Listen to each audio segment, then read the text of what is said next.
Noong unang mga araw, linggo at buwan, ay naging maayos naman ang trabaho ko. On time magpasahod si Madam. Ang pangalan pala ng amo ko ay si Madam Bernadette. Tulad ng sinabi sa akin ni Ninong Rogelio, mabait at galante talaga si Madam. Kapag namimili siya ng mga damit niya, siguradong meron din ako. O ito, para sa'yo Danny. Gamitin at ingatan mo yan na. Remembrance mo kapag wala ka na sa akin. Palagi niyang sinasabi sa akin. Maraming salamat po, Madam. Sobra-sobra na po ang mga binibigay mo sa akin.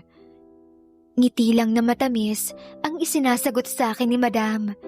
Madalas ko siyang nahuhuling nakatingin sa akin. At kapag nahuli ko siya, agad naman niyang ibabaling sa iba ang paningin niya. Halos araw-araw kaming umaalis ng amo ko. Marami palang negosyo si Madam, kaya palagi siyang busy. Kapag binibisita niya ang bawat negosyo niya, isinasama niya ako sa loob. Pagkatapos ay maghihintay ako sa lobby hanggang sa paglabas niya. Sa totoo lang, napakagaan ng trabaho ko kay Madam. Bukod sa magagandang damit, sapatos at mamahaling pabango na ibinibigay niya, ay may pangmeryenda pa siyang inaabot. Basta, ang gusto ko lang Danny, maayos palagi ang bihis mo at gamitin mo palagi yung mga binibili ko sa iyong pabango. Hindi ko alam kung driver ba talaga ako ni Madam o pang-display lang. Tuwang-tuwa kasi siya kapag kasama niya ang mga amiga niya at pinupuri siya na guwapo at macho ang kanyang driver. Minsan naman ay nagkakasino si Madam. Wala akong alam sa mga sugal pero dahil sa kanya, natuto na ako. Ako kasi ang pinaglalaro niya minsan. Swerte raw ako dahil madalas siyang nananalo kapag ako ang may hawak. Mula nang dumating ka, palagi na akong swerte sa laro, Danny. Ikaw ang lucky charm ko, alam mo ba yun? Kaya nauunawaan ko na nung huli kung bakit binibigyan ako ni Madam ng mga mamahaling gamit. Parang pinakabalato niya na sa akin ang mga yon. Maging sa mga out of town ni Madam, ako ang kasama niya. Minsan, kasama ang mga kaibigan niya at ako. Pero kapag gusto niyang mapag-isa, kaming dalawa lang ang umaalis. Sa halos araw-araw na magkasama kami ni Madam ay parang napalapit na ang loob namin sa isa't isa. Alam niya na ang kwento ng buhay ko at maging buhay niya ay alam ko na rin. May 2 anak pala si Madam. Pero nasa Amerika ang mga ito at may kanya-kanya ng propesyon. Ayon kay Madam ay magmula nang mamatay ang asawa niya dahil sa sakit na cancer, naging malungkot ang buhay niya. Foreigner pala yung asawa niya, kaya nasa Amerika rin ang mga anak nila. May mga pagkakataon na sabay kaming kumain ni Madam. Madalas ko siyang nakikitang malalim ang iniisip, malungkot, kaya alam ko na may malalim na lungkot si Madam. Hanggang sa isang gabi, inaya niya ako sa isang bar kung saan may mga kalalakihang sumasayaw. Gwapo, macho, at tila mga artistahin talaga ang dating. Katabi ako ni Madam habang nasa kabilang upuan naman ang mga amiga niya. Nang biglang narinig ko ang usapan nila. Ang swerte mo naman sa personal mong driver, Berna. Bukod sa pogi na, ay macho pa. Uwi ka ng isang magandang babae. Napatingin sa akin si Madam. Ako naman ay iniiwas ko ang mga mata ko sa kanya. Hindi ko maintindihan pero para bang nag-init ang pakiramdam ko. Kahit na malamig naman sa loob ng bar. Oo naman, ang swerte ko talaga sa kanya. Lucky charm ko nga si Danny, di ba? Tila kinilig ang mga amiga niya. Hindi ko naman maintindihan at may mga bulungan sila na hindi ko maunawaan. Nagpatay mali siya na lang ako. Hanggang sa biglang lumapit sa table namin ang isang lalaking gwapo at macho habang sumasayaw. Nagsigawan ang mga tao sa loob ng bar na yon. First time kong makapasok sa ganong klaseng lugar. Hinawakan ng lalaki ang kamay ni Madam at sadyang inilapit sa nakaumbok niyang harapan. Halos mahimatay si Madam sa kakasigaw. Parang ako pa ang nailang sa nangyayari. Hanggang sa naglabas ng ilang lilibuhin si Madam at isinabit ang mga pera sa maliit na saplot ng lalaking sumasayaw. Iniwas ko na lang ang aking paningin sa mga nangyayari dahil baka mapagkamalan pa akong bading dahil naroon ako sa ganoong lugar. Alauna na ng madaling araw nang umalis kami ni Madam sa bar. Nakainom na siya kaya inalalayan ko siyang sumakay. Hindi ko sinasadyang makita ang halos pagluwa ng malaking kayamanan ni Madam. Bigla akong nag-init kaya binitawan ko agad siya at bumalik na ako sa upuan. Habang binabagtas namin ang daan pa uwi, nakikita ko sa front mirror na nakasandal na sa upuan si Madam. Lasing nga siya dahil maging ang paraan ng pang-upo niya, halos makita ko na ang bagay na dapat nakatago lamang. Gusto kita, Danny. Gusto ko ang amoy mo at katawan mo. Gulat na gulat ako nang malingunan ko siyang dahan-dahan na tinatanggal ang mga nakabalot. Inihinto ko ang kotse at pinigilan ko siya pero mapilit si Madam. Marahil ay matagal na siyang walang ganap kaya ganoon siya kasabik. Madam, nasa kalsada po tayo. Pues, pumunta tayo sa malamig na lugar, Danny, para maging pribado ang lahat. Itinuro ni Madam ang daan patungo sa malamig na lugar na sinasabi niya. Isang mamahaling hotel ang aming pinuntahan at para bang kilalang-kilala na siya ng mga staff doon. Pagpasok pa lang namin sa malaki at magandang kwarto ay inumpisahan na ni Madam ang ritual kung saan nabuhay ang dugo ko. Naganap ang bagay na gusto niya at aaminin kong ginusto ko na rin. Thank you, Danny. You are the best talaga. Wika pa niya bago niya ako inayang umuwi na. Kinabukasan, pinatawag ako ni Madam sa isang katulong. Inihatid ako ng katulong sa 3rd floor kung saan may mini office si Madam. Pagkapasok ko pa lang sa pinto ay nanlaki na ang mga mata ko. Si Madam, walang anuman ang itinira, kaya kitang-kita ko kaagad ang magagandang tanawin. Come on, Danny. Huwag kang matakot. Sobra akong nasatisfied sa'yo sa trabaho mo kagabi, kaya may offer ako sa'yo. Lumapit ako sa kanya dahil no choice naman talaga ako.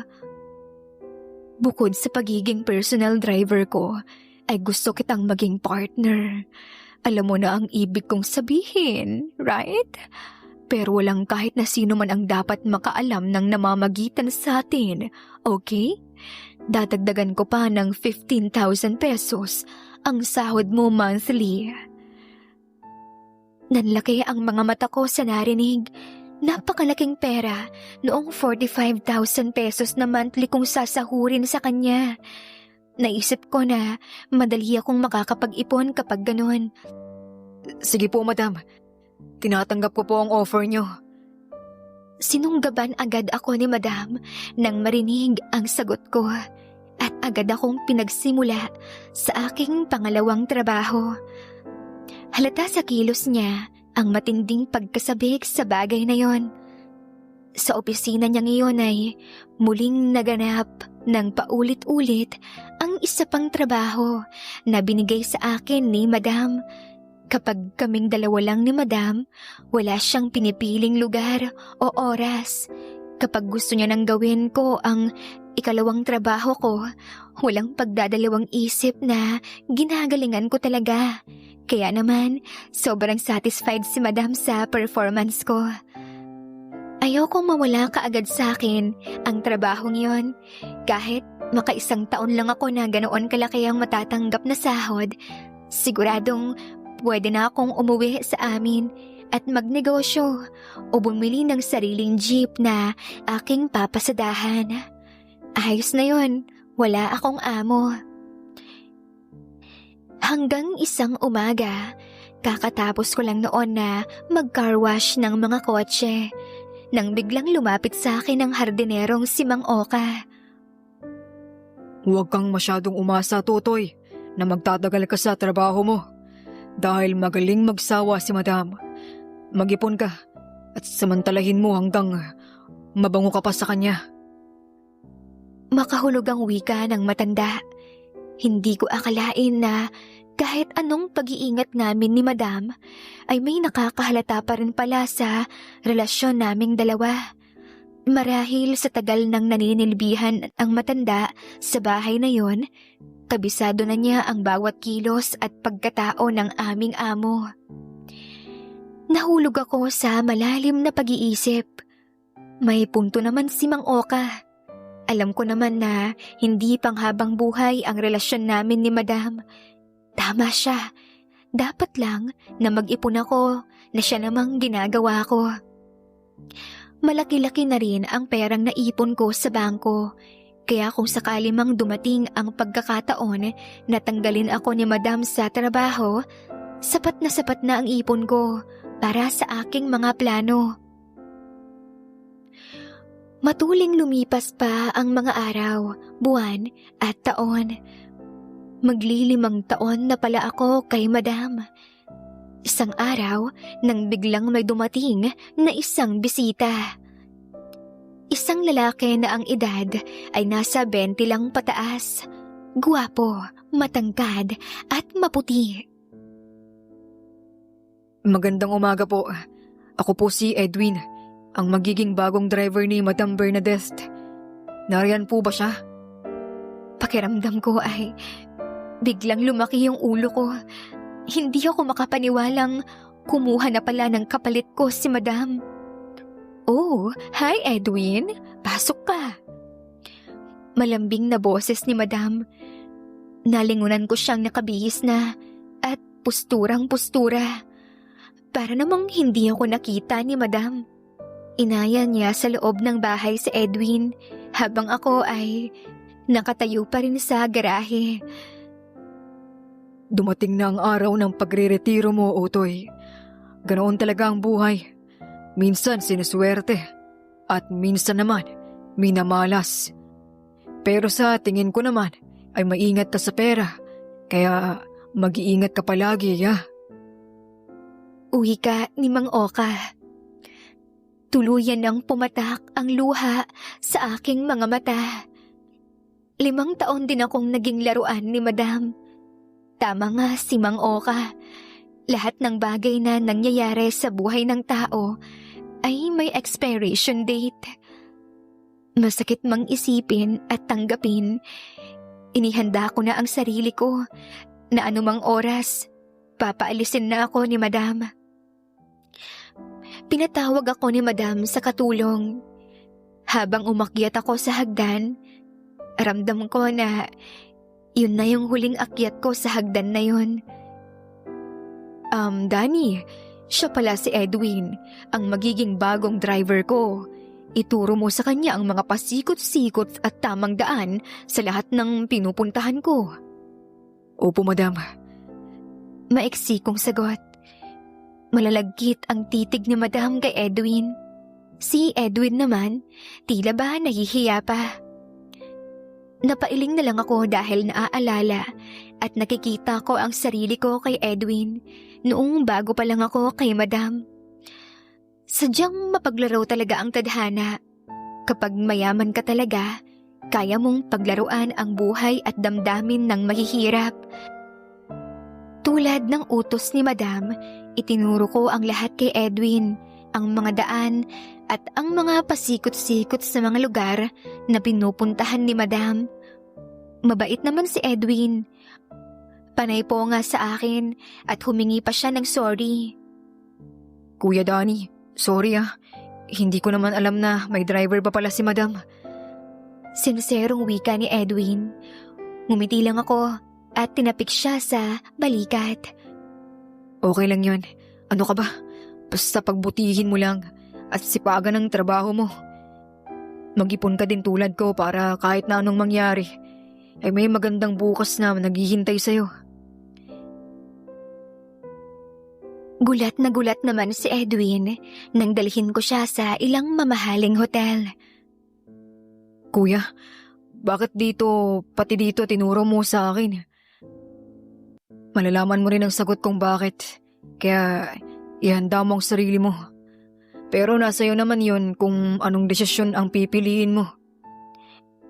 Kitang-kita ko na naguguluhan si Edwin sa sinabi ko. Pero tama naman ako, di ba? Lahat naman tayo may karapatang pumili ng landas na tatahakin natin. At ako, ito ang pinili ko. Kaya tanggap ko rin ang kahihinatnan. Noong sumunod na mga araw ay nakikita ko na ng harap-harapan kung paanong lambingin ni Madam si Edwin. Siyempre kahit papano, may espesyal na pagtingin na rin ako kay Madam. Isa sa kwarto sa ibaba sa loob ng bahay, tumutuloy si Edwin. Hindi ko alam kung may ganap na ba sa pagitan nila. Kapag nakikita ko si Edwin, kumakaway pa rin naman siya sa akin. Pero iba na yung dating ng mga ngiti niya. Ngiti na para bang may tinatagong lihim.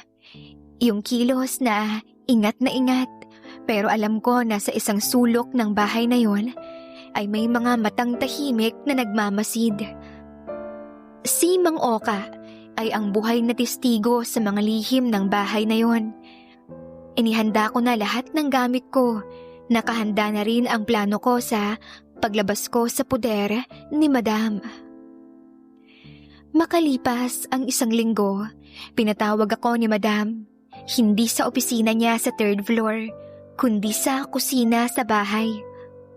Habang papalapit ako sa kanya, nakita ko ang huling ngiting binigay niya para sa akin. Maraming salamat, Danny, sa napakaganda mong serbisyo sa akin. Hindi kita makakalimutan. Kaya bilang pagtanaw ko sa pinagsamahan natin, ay tanggapin mo ang huling sweldo mo. Tanggapin mo rin ang maliit na bonus para sa'yo. Iniabot sa akin ni Madam ang 2 sobre. Dahan-dahan ko tong tinanggap. Nanginginig ang kamay ko. Ang isang sobre ay mabigat, habang magaan naman ang isa pa. Nagulat ako nang biglang tumayo si Madam at niyakap ako ng mahigpit. Kasunod ay isang matamis at mainit na halik ng pamamaalam. Nang tumalikod ako, dire-diretso akong naglakad palabas ng pintuan. Walang lingon kong kinuha ang mga gamit ko at naglakad na palabas ng gate. Mag-iingat ka, Utoy. Tandaan mo palagi ang bilin ko. Napaiyak ako nang makita ko si Mang Oka sa likuran ko. Maraming salamat po sa lahat, Mang Oka. Ikaw din po palagi. Mag-iingat ka. Nagtaksi ako papunta sa isang apartment na kinuha ko. Nang araw na dumating si Edwin, agad akong naghanap ng apartment. Pagkatapos kong ibaba ang mga gamit ko, naisipan kong buksan ang 2 sobreng binigay ni Madam. Una kong binuksan ang sobreng mabigat. Sakto ang sahod ko na 45,000. Dahan-dahan kong binuksan ang isa pang sobre, yung magaan lang. At ganoon na lang ang panlalaki ng mga mata ko ng isang tseke ang laman at ang halagang nakasulat doon ay 1,000,000. Hindi ako makapaniwala na ginawa sa akin ni Madam yun. Talagang humagulgol ako ng iyak. Tama nga si Mang Oka. Mabait at galante nga si Madam. Tinumbasan niya ang serbisyong ginawa ko sa kanya.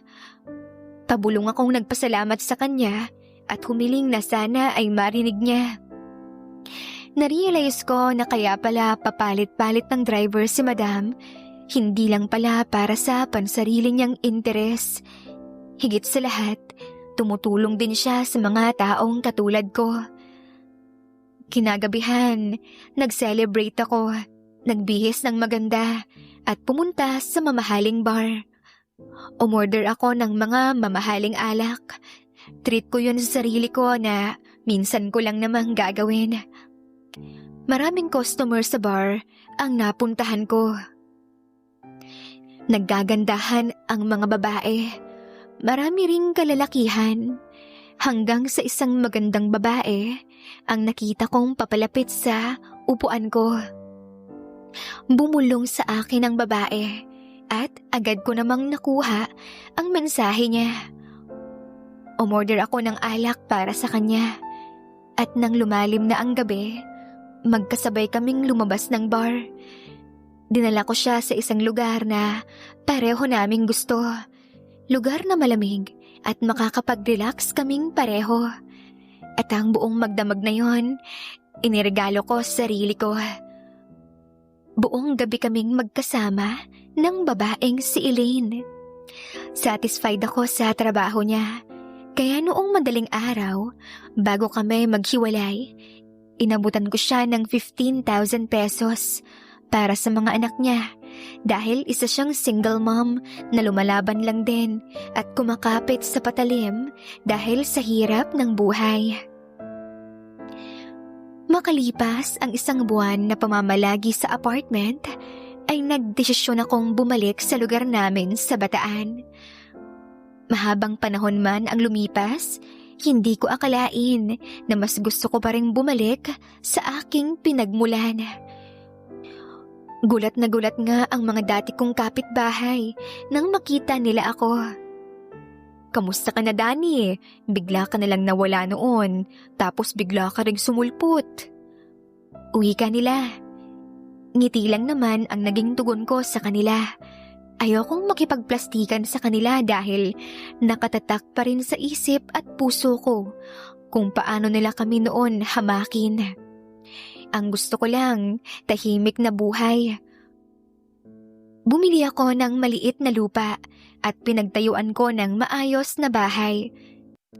At dahil pamamasada ang hilig ko, bumili na rin ako ng 2 second-hand na jeep. Ipinapasada ko yung isa sa dating kaibigan ko. Ang isang jeep naman ako naman ang driver. Tahimik at naging simple ang buhay ko. Hanggang isang araw, may namataan ako na isang bagong lipat na kapitbahay. Maganda ang babae, maputi at makinis. Naka-uniform siya ng pang-nurse kaya nagtanong-tanong ako. Naghanda ako ng masarap na alak at pulutan. Niyaya kong uminom ang may-ari ng mga apartment sa lugar namin. Nagkataon na siya rin ang may-ari ng apartment na inuupahan ng magandang babaeng bagong lipat. Mang Bert, sino pala yung bagong umuupa sa apartment mo na kapitbahay ko? Ah, si Joanne yon. Nurse sa private hospital sa bayan. Tinagayan ko si Mang Bert. Ngumiti ito habang nilalagok ang alak. Langya ka, Dani. Kaya pala niyaya mo akong uminom dahil sa magandang chicks na umuupa sa apartment ko. Nakangiting wika ni Mang Bert. Nahuli na ako, kaya hindi na ako tumanggi pa. Sinabi ko kay Mang Bert na kursunada ko si Joanne. Nako, bilisan mo na ang panliligaw mo, Dani. Balita ko dalaga pa at 26 lang yung batang yon. Dayo lang daw yun sa bayan natin, kaya dalian mo na. At marami na akong nakikitang umaaligid-aligid sa kanya. Isang umaga, sinadya kong gumising ng maaga. Sakto paglabas niya ng pintuan ng apartment niya, nagtama ang mga mata namin. Ngumiti ako at kumaway sa kanya. Nagulat ako na kumaway din siya pabalik sa akin at ngumiti. Hanggang sa may dumaan ng tricycle at sumakay siya. Para akong teenager ng mga sandaling yon. Tuwang-tuwa ako dahil pinansin niya ako. Hindi nga ako nagagsaya ng panahon. Napag-aralan ko na ang oras ng pagpasok at paglabas sa ospital ni Joanne. Nang sumunod na mga araw, gamit ang bago kong biling motor, pasimple kong hinintuan si Joanne. Nag-aabang siya ng tricycle sa tapat ng apartment niya. Miss, sakay na. Sa bayan din ang punta ko. Pwede ka nang sumabay sa akin. Lakas loob kong alok. Tila nagulat naman si Joanne. At nung tanggalin ko ang helmet ko, gumuhit ang matamis na ngiti sa labi niya. Maputi at pantay-bantay ang ngipin ni Joanne. Lalong lumutang ang ganda niyang taglay. Bago pa siya nakasagot, iniabot ko na sa kanya ang isa pang helmet na kulay pink. Nang may magsalita sa likuran. Yan ang manok ko. Mabilis pa sa 4:00. Nagulat ako at napangiti ng malingunan ko si Mang Bert. Wala nang nagawa si Joanne. Isinuot niya ang helmet at sumakay sa likuran ko. Para akong lumulutang sa alapaap nang maramdaman ko ang malambot niyang kamay sa bewang ko. Miss, salamat at nagtiwala ka sa akin. Magkapit-bahay lang tayo kaya okay lang. Ako nga pala si Danny, single. Napakunot noo ako nang maramdaman ko na para bang humahagik-gik si Joanne sa likod ko. Huwag ka nang magkunwari pa. Alam ko naman na bago mo ako pinagplanuhang isakay sa motor mo, siguradong alam mo na ang pangalan ko. Napahalakhak ako ng malakas. Abat, mabilis palang makahalata si Joanne. Nabuking tuloy ang pagpapa-impress ko sa kanya. Pero syempre, never ko yung aaminin. Ganun ba? So tama ba na ang pangalan mo ay si Ana? Biglang tumahimik si Joanne sa likod ko, kaya inihinto ko ang motor sa tabi. May problema ba, Ana? May nasabi ba akong mali? Pasensya na. Pagpapanggap ko, nagulat ako nang bigla siyang bumaba. See? Tulad ka rin ng ibang lalaki, babaero. Sinong Ana ang tinutukoy mo? Siguro, ibang babaeng nililigawan mo yun ano? Joanne ang pangalan ko, hindi Ana. Aliw na aliw habang pinagmamasdan ko si Joanne. Namumula ang mukha niya sa galit. Lalo pa siyang gumanda sa paningin ko. Ay, ganun ba? Sorry Joanne pala ang pangalan mo. Akalain mo yun. Mas maganda nga naman ang pangalang Joanne kaysa sa Ana. Pinagkukurot ako ni Joanne ng pinong-pino. Inis na siya. Alam ko na batid niyang inaasar ko lang siya. Pinagtitinginan kami ng mga taong dumaraan. Ang mga estudyante naman kinikilig sa amin. Kita mo na, hindi pa nga tayo niyan, nagsiselos ka na kaagad. Paano ba kaya kapag sinagot mo ako ngayon? Tuluyan ang tumawa ng malakas si Joanne. Isinuot muli ang helmet at sumakay sa likod ko. Bilisan mo na, Danny boy. Kapag nalita ko sa trabaho, sisingilin kita sa isang araw ko. Dahil sa sinabing iyon ni Joanne, hindi ko na siya hinatid sa ospital. Sa bayan ko siya diniretsyo at dinala sa isang masarap na restaurant. Baba na. Dadoblehin ko pang bayad sa'yo, Miss Ana. Joanne pala. Samahan mo lang ako na mag-almusal. Walang nagawa pa si Joanne. Sinamahan niya ako mag-almusal. Pagkatapos, namasyal kami buong maghapon. Nakilala ko ang buong pagkatao niya dahil maghapon kaming nagkwentuhan. Taga kabilang bayan pala si Joanne. Nagkataong natanggap siya sa ospital sa bayan namin nang nag-apply siya. Plano raw niyang mag-abroad pero hindi ko na siya pinakawalan pa. Makalipas ang ilang buwan na pagpapahirap sa akin ni Joanne, nakamit ko rin ang matamis niyang oo. Hindi ko na pinatagal pa. Ganon din naman. Kasama si Mang Bert na tumayong guardian ko. Namanhikan kami agad sa mga magulang ni Joanne. 3 buwan pa ang lumipas, kinasal na nga kami ni Joanne sa simbahan. Simple man ang kasal namin, ang mahalaga, may basbas ng simbahan at may sapat kaming puhunan para sa aming kinabukasan at sa mga magiging anak namin. Patunay na ang tunay at wagas na pag-ibig ay hindi nasusukat sa tagal ng panahon. May mga pag-ibig na kahit sa sandaling panahon lang ay tunay at wagas naman at nagiging hanggang magpakailanman. Hanggang dito na lang ang aking kwento, Miss Fujiko. Sana ay nagustuhan ninyo. Maraming salamat and more power sa channel mo. Wakas!